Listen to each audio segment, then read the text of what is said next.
नमस्कार दोस्तों, आप देख रहे हैं संजीव वर्मा राइजिंग सर। मैं हूं आपका दोस्त संजीव वर्मा। फिर लेके आया हूं एक बहुत महत्वपूर्ण वीडियो आप सभी के लिए, स्पेशली उन सर्विस क्लास लोगों के लिए जो घर से निकलते हैं जॉब करने के लिए और सपना सजो लेते हैं एक मेरा सुंदर सा मकान हो, एक फ्लैट हो, मेट्रोज में एक 3 BHK या 4 BHK फ्लैट हो या विला हो। इस तरीके का सपना सजोते हैं। इनकम कम होती है लेकिन सपना बड़ा होता है। उस सपने को पूरा करने के लिए अपनी पूरी ज़िंदगी दांव पे लगा देते हैं, अपनी पूरी ज़िंदगी की टेंशन ले लेते हैं, अपनी पूरी ज़िंदगी की खुशियों को नीलाम कर देते हैं और ज़िंदगी के मज़े जो हैं वो नहीं ले पाते। बिल्कुल सही कह रहा हूँ। घर तो बना लेते हैं, घर तो अपना हो जाता है, लेकिन इनकम बैंक की हो रही होती है। मैं आज की वीडियो में ये आपको समझाऊंगा, डिसीजन आपका होगा। ये कोई मेरी तरफ से फाइनेंशियल एडवाइस नहीं है, लेकिन घर खरीदना और ना खरीदना पूरा तरीके से आपका डिसीजन होना चाहिए। आप सबकी कंडीशन अलग होती हैं, हो सकता है ये फैक्टर आप पे काम ना करें, लेकिन मैं बहुत सारे फैक्टर आपको इस तरीके के बनाऊंगा। The decision will be entirely of yours, whether you should go to buy a new house और should go of a rental option. ये आपका डिसीजन होगा, मेरी तरफ से कोई फाइनेंशियल एडवाइस नहीं है। लेकिन इसके पीछे की सच्चाई क्या है, जो हम घर खरीदते हैं उसका क्या डिसएडवांटेज होता है और वो किस तरीके से आपको पूरी ज़िंदगी की टेंशन दे जाता है, वो आज के वीडियो में हम डिस्कस करेंगे। देखिएगा आखिरी तक आप वीडियो, हो सकता है आपका भी परसेप्शन चेंज हो जा। घर खरीदने के लिए एक बार घर खरीदने से पहले सोचेंगे तो जरूर, क्योंकि सबसे पहले बताते हैं, अगर आप घर खरीद भी लेते हैं, मोटा अमाउंट आप उसमें इन्वेस्ट कर देते हैं, जो लार्ज फाइनेंशियल कमिटमेंट एक आपका आज से शुरू हो गया। आपने घर तो ले लिया, ठीक है, 50 लाख, 60 लाख, 70 लाख, 80 लाख का या 1 करोड़ का, अपनी हैसियत के हिसाब से जॉब के लेवल पे डिपेंड करता है आपका सैलरी कितना है, खर्चे कितने हैं, उस हिसाब से आपने एक घर तो ले लिया। अब उस घर का एक ह्यूज जो फाइनेंशियल कमिटमेंट है वो आज से ही शुरू हो जाता है। जो लगभग 20 साल का लोन लिया तो 20 साल, 25 साल का लिया तो 25 साल, और या 15 साल का लिया तो 15 साल तक का एक कमिटमेंट आज ही आपने दे दिया, वो पैसा खर्च कर दिया। जबकि मैं आपको रास्ता बताऊंगा कि बिना लार्ज फाइनेंशियल कमिटमेंट के आप ज़िंदगी कैसे अच्छी जी सकते हैं, अच्छे घर में रह सकते हैं। इसके अलावा अगर घर खरीदते हैं तो एडिशनल एक्सपेंसेस उसके बढ़ जाते हैं। जैसे कि जब घर खरीदेंगे रजिस्ट्री आज ही करानी होगी। 60 लाख का घर खरीदेंगे तो लगभग 4-4.5 लाख रुपए रजिस्ट्री के भी लग जाते हैं आपके। मेंटेनेंस आपका 5 साल 6 साल में एक मेंटेनेंस मेजर जो मेंटेनेंस होता है वो आपको जरूर कराना होगा। इसके अलावा मॉर्गेज जो प्रॉपर्टी होती है उसकी ब्रोकरेज देनी होती है, खरीद रहे हो। टैक्सेस आपके आने लगते हैं, वेल टैक्स है, प्रॉपर्टी टैक्स है, ये आपके शुरू हो जाते हैं। दूसरा, जब आप होम लोन ले लेते हैं तो एक आपको टेंशन भी रहती है, भूकंप आ गया तो कहीं टावर कलेप्स हो गया तो पैसा तो देना ही पड़ेगा, तो आप अपने घर को इंश्योर्ड भी कराते हैं, उसका एक इंस्टॉलमेंट भी आपका बंध जाता है। तो होता क्या है दोस्तों, टेंशन आप शुरू कर लेते हैं, एक खुशी तो मिल जाती है अपने घर में रहने की, लेकिन टेंशन उसके पीछे बहुत सारी होती हैं। रिस्क बहुत बड़ा होता है, कहीं आपके जॉब अगर नहीं रही तो वो घर भी चला जाता है, आपका बहुत सारा पैसा भी चला जाता है। फिर फोरक्लोजर के लिए आपको ऑक्शन होता है तो वो औने पौने दामों में प्रॉपर्टी जाती है, बैंक अपना पैसा ले लेता है, बाकी एप्रिसिएशन रेट जो होती है उसके जो बचता है वो आपको दे देता है। जबकि दूसरा तरीका जो मैं आपको बताऊंगा उसमें आपको घर भी मिलेगा, फ्री में घर मिलेगा, लेकिन आपको पेशेंस रखना होगा। जितनी ईएमआई आप दे रहे हैं उसी ईएमआई को मैं यूज़ कराऊंगा और आप देखेंगे कि किस तरीके से आपको एक फ्री में घर भी मिलेगा। एक, जब आपको सबसे ज़्यादा ज़रूरत होगी, जब आपकी इनकम कम होगी, जब आप रिटायर होगे, जब आपके पास पैसा भी बहुत सारा होगा। तो वन बाय वन आज की वीडियो में डिस्कस करते हैं।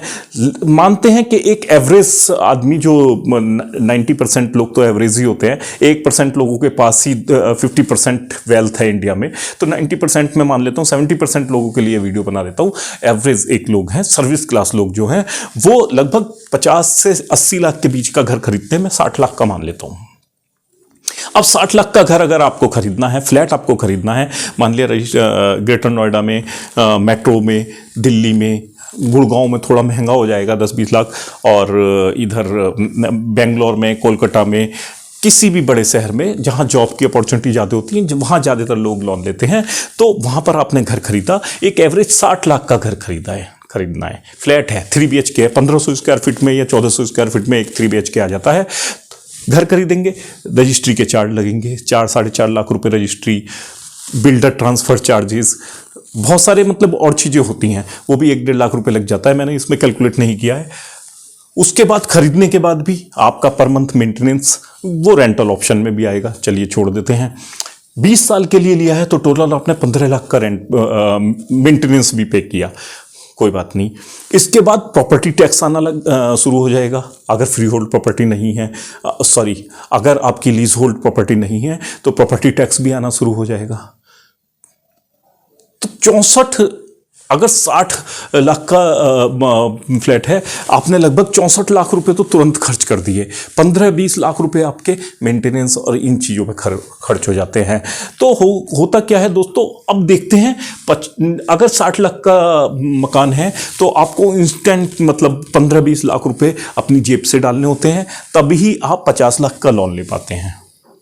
तो 50 लाख का लोन लिया, आज जो रेट चल रही है 6.5-6.25% के करीब रेपो रेट है, तो हर बैंक 9.6 से लेकर 10.15 तक 10.15 तक होम लोन इस रेट पे दे रहा है।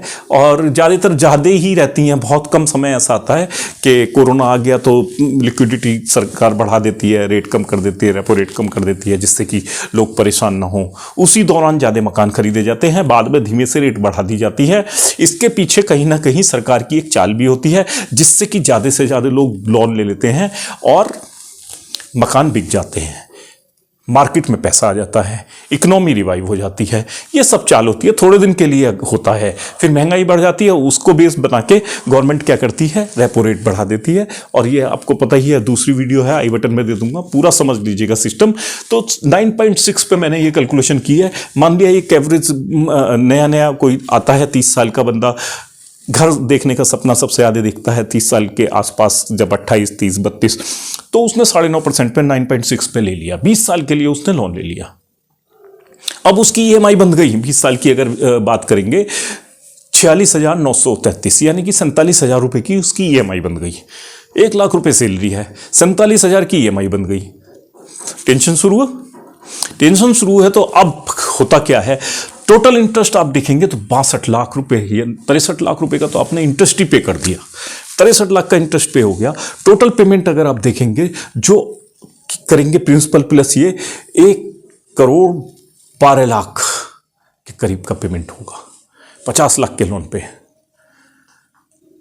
तो इसका ऑप्शन क्या है, बैंक की कमाई आपने डबल करा दी, यानी कि बैंक को कुछ ना कुछ जा रहा है। अब let us calculate saving on rental option. अगर रेंटल में जाते हैं, मैं 47,000 की किस्त दे रहा हूं, मैं अच्छा घर उसी तरीके का, उसी के लेवल का या थोड़ा डाउनग्रेड करके एक घर ले लेता हूं रेंटल। लोकेलिटी नोएडा हो गई, ग्रेटर नोएडा हो गई, दिल्ली में लिया तो और 2-4 हज़ार रुपये महंगा मिलेगा, गुड़गांव में लिया तो 5,000 रुपये और लगा लीजिए।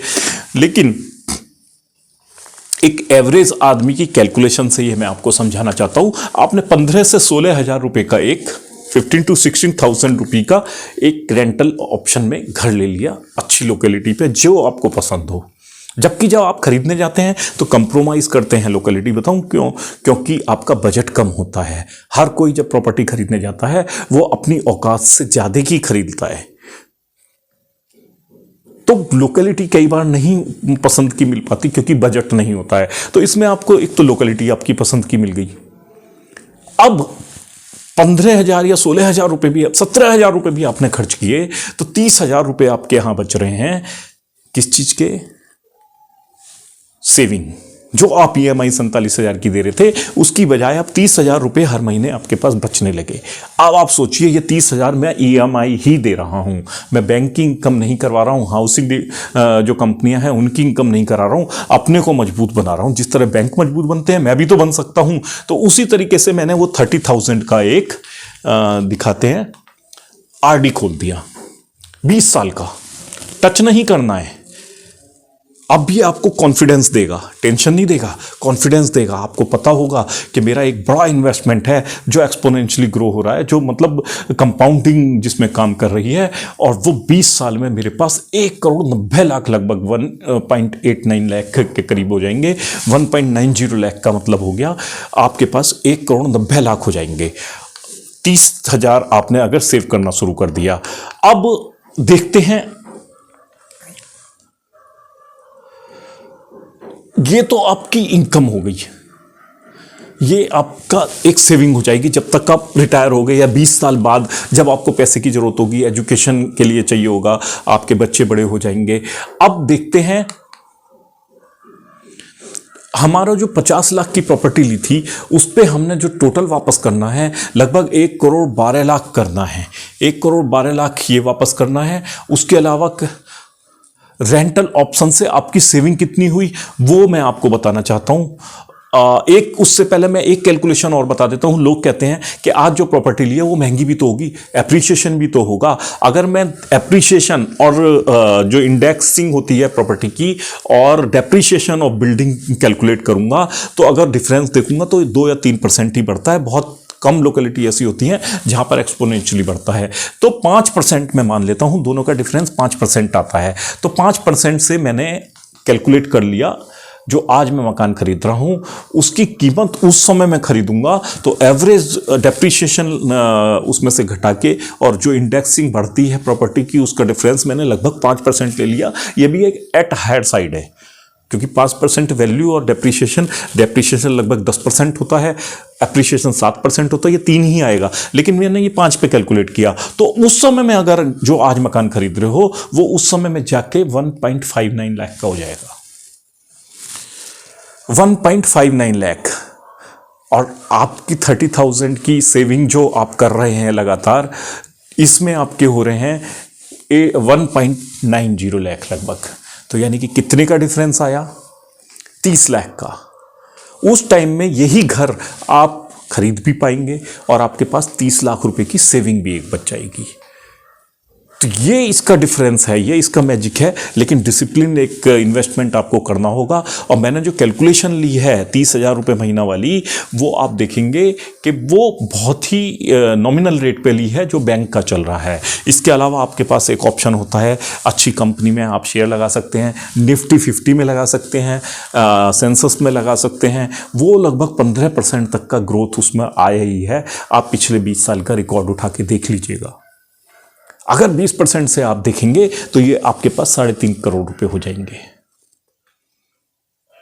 तो ये मेरी कोई फाइनेंशियल एडवाइस नहीं है, मैं पीछे का खेल बता रहा हूं। जो स्मार्ट हैं वो इसको भुना जाते हैं और जो डिसीजन आपका होगा ये मैं आपको बार बार बता रहा हूं। अब होम लोन पे अगर लेते हैं, आप 9.5% से होम लोन लिया तो आप देखेंगे 50 लाख का होम लोन लिया, 1,26,00,000 लगभग डाउन पेमेंट भी तो गई, रजिस्ट्री भी तो हुई, 1,26,00,000 रुपए आपका लग चुका है। 14 लाख रुपए के करीब तो आपने रजिस्ट्री और वो सब किया है। तो 1,26,00,000 रुपए आपने टोटल बैंक को वापस करने हैं, प्लस इंटरेस्ट वापस करना है, प्लस डाउन पेमेंट और जो भी है। इसका भी अगर डाउन पेमेंट भी आपका सेविंग है, आपकी लिक्विडिटी बनी हुई है, इसको आप एक FD कर देंगे 20 साल का, या अपने इंजॉय करने के लिए आप इसको अपने पास रखेंगे तो देखेंगे लाइफ बड़ी अच्छी कटेगी। तो होता था ये पुराने समय में कि घर अपना होना चाहिए, घर अपना होना चाहिए। वो भी मैं तरीका बताऊंगा क्या होना चाहिए। फ्लैट में अगर जा रहे हैं या मकान खरीद रहे हैं उसमें डेप्रिसिएशन आना ही है, क्योंकि इंडेक्सिंग तो होती है, एप्रिसिएशन होता है प्रॉपर्टी का, लेकिन जो डेप्रिसिएशन प्रॉपर्टी का होता है, बनी हुई प्रॉपर्टी का, वो उसका अगर डिफरेंस देखेंगे तो वो बराबर हो जाता है। तो ओवरऑल आपने देखा कि उस समय में आपको घर एक तरीके से फ्री पड़ गया।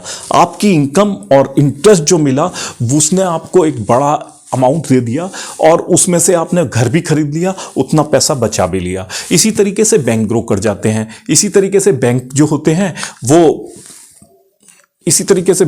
हैं वो फ़ायदा कमा जाते हैं और दिन पे दिन ग्रो करते चले जाते हैं। तो 60 लाख के मकान पे ये कैलकुलेशन मैंने की है। आप इसको बड़ी अमाउंट पे भी कर सकते हैं, अपनी हैसियत के हिसाब से भी कर सकते हैं।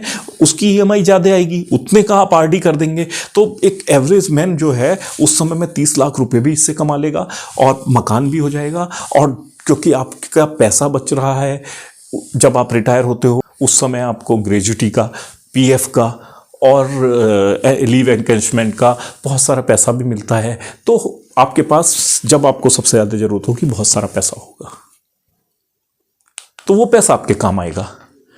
अब रेंटल ऑप्शन के फ़ायदे क्या क्या हैं? रेंटल ऑप्शन अगर जा रहे हैं, मैंने आपको मकान खरीदने के नुकसान बता दिए। अब फ़ायदे क्या क्या हैं? आपके पास एक तो हमेशा ऑप्शन होता है चेंज का। विसिनिटी बढ़िया नहीं है, व्यू अच्छा नहीं आ रहा है, लोकेलिटी अच्छी नहीं है, चेंज कर दीजिए। 1-2 हज़ार ऊपर नीचे होता है, दूसरे में चले जाएंगे। लेकिन जो आपका परचेस का ऑप्शन है उसमें आप फंस के रह जाते हैं। उसमें आपको चेंज भी करना है तो आपको सेल करना होगा, ब्रोकरेज देनी होगी, दिक्कत होती है। जितने में या आपकी एक्सपेक्टेशन होती है उतने में वो सेल नहीं होता है। सबसे पहली बात तो ये है। दूसरा मेजर ऑप्शन जो सर्विस क्लास के लिए सबसे बड़ा है, जिनके ट्रांसफ़र होते हैं, जहाँ भी ट्रांसफ़र हुआ आप खुल के जा सकते हैं। अपना मकान होने की दशा में क्या होता है, कई बार आप मकान के लालच में आ जाते हैं क्योंकि किराए पे उठाएंगे तो हो सकता है किराएदार कब्जा कर ले, या किराएदार उसको इंटीरियर उसका ख़राब कर दे, या वियर इंटीरियर उसका बढ़ जाए, ठीक है, या आप अपनी फैमिली को छोड़ के जाते हैं। तो इस तरीके के केसों में बहुत सारा देखा गया है। अगर फैमिली अलग रह रही है, आप अलग रह रहे हो, तो बहुत सारे कलेश शुरू हो जाते हैं। बहुत सारी फैमिली का जो अटैचमेंट है वो ख़त्म हो जाता है। कई केसों में, बहुत सारे केसों में देखा गया एक्स्ट्रा मैरिटल अफेयर्स के चक्कर में फैमिलियाँ टूट भी जाती हैं। तो ये सारी चीज़ें भी एक फैक्टर हैं जो अपना घर होने की कंडीशन में आपके लिए एक चैलेंज बन जाती हैं। तो रेंटल ऑप्शन में क्या होता है, आप साथ रहते हो, पूरे फैमिली का एंजॉय करते हो, लिक्विडिटी आपके पास होती है तो आप लाइफ एंजॉय करते हो, घूमते फिरते हो, एक अटैचमेंट उससे बढ़ता है। तो ये सारी चीज़ें भी इसमें एक फैक्टर है बहुत बड़ा, क्योंकि आदमी कमाता किसके लिए है? फैमिली के लिए ना। अगर फैमिली साथ नहीं है तो कोई फ़ायदा ही नहीं है ना घर बनाने का या इस सारी चीज़ों का। ये सारी चीज़ भी आपको एक कैलकुलेटिव वे में रखनी पड़ेगी। लोन ईएमआई का जो है वो प्रेशर ख़त्म, उसमें आपको उल्टा इंटरेस्ट मिल रहा है, आपकी आरडी बन गई, आपका जो लिक्विडिटी बढ़ती जा रही है, तो आपका कॉन्फिडेंस बढ़ जाता है। आप वेल्थ टैक्स से बच जाते हो रेंटल ऑप्शन में। अपनी प्रॉपर्टी होगी, वेल्थ टैक्स है। सबसे बड़ा भूकंप आगे तो गिर जाएगा, गिर गया कोई बात नहीं, दूसरा ले लेंगे। रेंटल ऑप्शन में तो ये सब हमेशा खुला है ना। 20 साल का प्रॉफिट 30 लाख बच भी रहे हैं आपके पास। तो रेंटल ऑप्शन में बहुत सारी अपॉर्चुनिटी भी हैं। अब आप कहेंगे कि रेंटल ऑप्शन में भी फ्लेक्सिबिलिटी तो हमेशा रहती है। रेंटल में जाएंगे, फ्लेक्सिबिलिटी है, आप लोकेलिटी कभी चेंज कर लोगे, बड़ा घर लेना है बड़ा ले लोगे, फंक्शन है, शादी के लिए कहीं बड़ी जगह लेना है वहाँ ले लेंगे, है ना। अप फ्रंट जो आपका एक लिक्विडिटी चला जाता है मकान खरीदने पे, वो आपके पास बना रहता है, वो एंजॉय कर सकते हो उस लिक्विडिटी का। मेंटेनेंस और मेजर मेंटेनेंस और रिपेयर जो आती है वो उससे आप बच जाते हो। लैंडलॉर्ड कराता है 5 साल में 10 साल में, नहीं तो मकान चेंज कर लो, ठीक है। एमिनिटीज़ अपने हिसाब से देख सकते हो कि आसपास बच्चे छोटे हैं तो स्कूल के पास ले लिया, कॉलेज के पास ले लिया, बच्चे बड़े हो गए, या आपका ऑफिस पास है कहीं शिफ्ट हो गया वहाँ ले लिया। ये इस तरीके के जो है ना प्रॉपर्टी टैक्सेस वगैरह से आप बच जाते हो। ये बहुत बड़ी अपॉर्चुनिटी है रेंटल। लेकिन मैंने देखा गया है कि जो रेंटल हाउस में रहते हैं मेरे दोस्त या मेरी बहनें, वो हमेशा ये उनके मन में रहता है नहीं अपना मकान तो होना चाहिए था। अरे ऐसा नहीं है, मकान नहीं होना चाहिए, लेकिन आपके पास एक इन्वेस्टमेंट होना चाहिए प्रॉपर्टी में। वो आप कर सकते हो जो अथॉरिटी के, आवास विकास के जो प्लॉट निकलते हैं उसको लेके डाल दीजिए, क्योंकि उस पर कब्जे का डर कम होता है। उसमें डेवलपमेंट करके कुछ 5 साल में या पोजीशन के बाद 3 साल में बनाना होता है। थोड़ा बहुत बना के किराएदार रख दीजिए, वो कोई नहीं घेरता है और उसका वैल्यू एक्सपोनेंशियली बढ़ता है, बहुत तेज़ी से बढ़ता है। जैसे कि सेक्टर 11 की अगर मैं बात करूं नोएडा की, जब मैं सबसे पहले 2000 में वहाँ गया था तो 2.5 या 3 लाख रुपए में वहाँ प्लॉट मिल रहे थे अथॉरिटी के, नोएडा अथॉरिटी के। लेकिन आज उस लोकेलिटी की कीमत जो है वो लगभग 3 से 3.5 करोड़ के प्लॉट हैं, वो 150 गज के 200 गज के जो प्लॉट हैं। तो ये सारी चीज़ें बढ़ती हैं। करना है फ्लैट में मत कीजिए, आपके पास ऑप्शन हमेशा खुला है, प्लॉट में करके रख दीजिए। तो ये अपने इन्वेस्टमेंट को जितना स्मार्ट तरीके से यूज़ करेंगे उतनी लाइफ आपकी खुशहाल होगी। हम लोग ये बेवकूफ़ी करके गुजर चुके हैं। आपके लिए अच्छी वीडियो बनाते हैं, अच्छी इन्फॉर्मेशन लाते हैं, क्योंकि एक्सपीरियंस से सीखा होता है। तो कोई टेंशन लेने की जरूरत नहीं है, नहीं खरीद पाए, लेकिन आपके पास अपॉर्चुनिटी बहुत है, कहीं भी आप इन्वेस्ट कर सकते हैं। लेकिन उस पैसे को डिसिप्लिन के साथ इन्वेस्ट करना शुरू कीजिए, जब भी आप उसका रिटर्न या आउटकम ले पाएंगे। और एक उस तरीके का मकान जब आपको सबसे ज़्यादा नीड होगी आपको मिल जाएगा, जब आपकी इनकम कम हो रही होगी, रिटायर हो गए, या उस समय में आपके पास मकान होगा। तो दोस्तों आज के लिए इतना ही। वीडियो आपको पसंद आई होगी और सभी दोस्तों को जो मकान का एक सपना रखते हैं उनको ये वीडियो ज़रूर भेजिएगा और ज़्यादा से ज़्यादा लाइक दीजिए और शेयर कीजिए। और एक रेड बटन है उसको ज़रूर दबाइए, क्योंकि इस तरीके की आपके पैसे को ग्रो करने वाली वीडियो हम लोग लाते रहते हैं। जब आप हमें सब्सक्राइब करते हैं, नए नए लोग हमसे जुड़ते हैं, तो हमें भी मोटिवेशन मिलता है और हम और तेज़ी से और रिसर्च करते हैं और ज़्यादा मेहनत करते हैं और आपके लिए इस तरीके की काम की इन्फॉर्मेशन लाते रहते हैं। जय हिंद, थैंक यू।